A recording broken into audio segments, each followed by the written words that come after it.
Okay, hi. Welcome back to Katie Horgan Arizona Real Estate Podcast. Today we are talking open houses and the reason for them and what sellers should do. Okay, so why do open houses still matter? Now I'm using my phone and my computer again today. So, one, it's visibility for your listing because exposure is what you want. Okay. It creates a sense of urgency and a buzz around your house. It gives potential buyers a stress-free way to look around your house. Okay, don't be home when people are showing your house. It makes it awkward for the buyers. If you can do anything, don't be home. And actually, if possible, don't have your pets at home either. It's very stressful. Sometimes, they'll say, "Oh, there's a cat there. Don't let him out."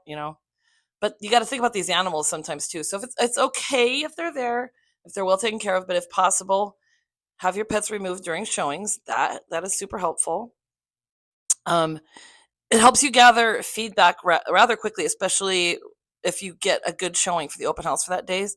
So your good realtor will have like a feedback form available for people to provide feedback. Okay, and then even nosy neighbors, they can walk through and fall in love with the property. And hey, you never know, they might have family members or friends that are going to want to move. So win-win.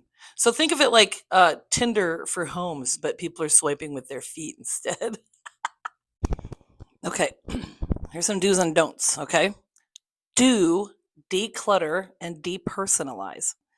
Don't leave your 37-cent candles collection all around the house and lit when you're not there, by the way. Do let your agent be the guide.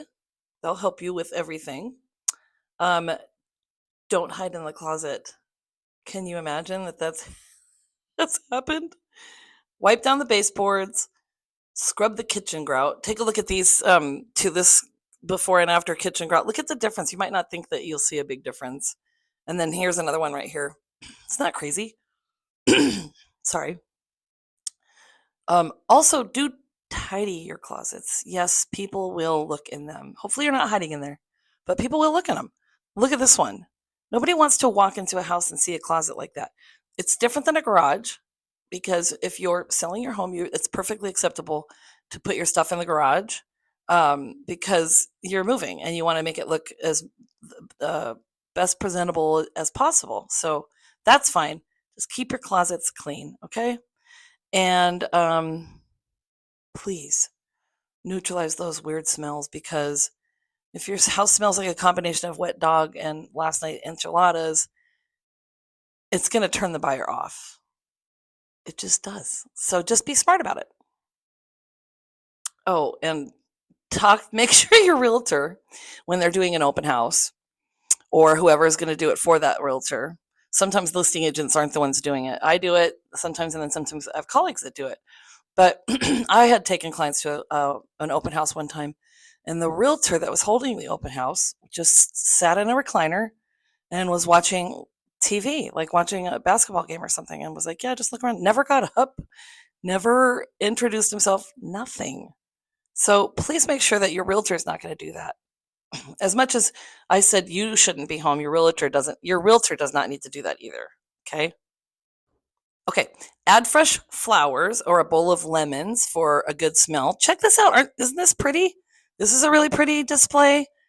And this one is a pretty display. So if you want to know how to create these types of things, then I can put a link not in the comments, but a link in the description because I looked it up myself.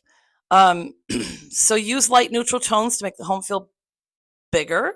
Set the dining room table like you're going to serve Oprah Winfrey or what's that lady?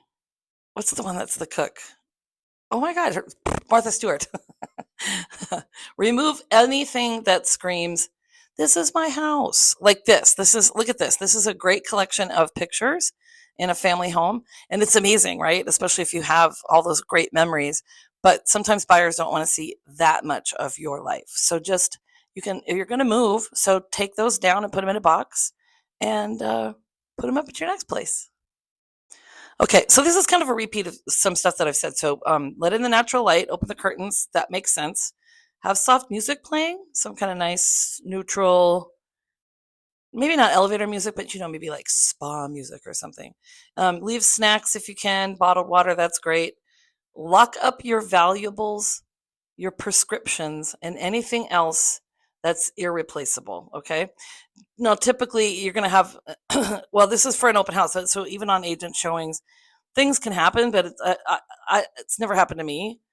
I'm We usually have discussions about that, but just make sure, because open houses, you're not really sure. There could be a lot of people walking through your home at the same time. So just make sure that to put that stuff away, right? Makes sense. Okay, last, make sure that you work with a realtor that knows what they're doing. Like me, maybe. Make sure they market the home right. Make sure that they're connecting with buyers, that they're following up with the feedback, and that they don't just unlock the door and then scroll TikTok. You know what I'm saying? So your cousin Bob, who just got his license last week, might be sweet, but your home's not a test case. So get a pro. But if you do work with your cousin Bob, who just got his license, just make sure there's other people that will, kind of back up what he's doing. So the breakdown is: clean it up, stage it smartly, make it smell like heaven, and let your agent shine, because whether your house is worth 200,000 or 2 million, presentation matters, okay?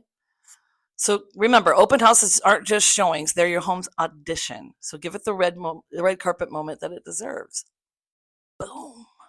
And thanks for joining me. You know what I always say? Oh, I don't have Sid Squatch with me today.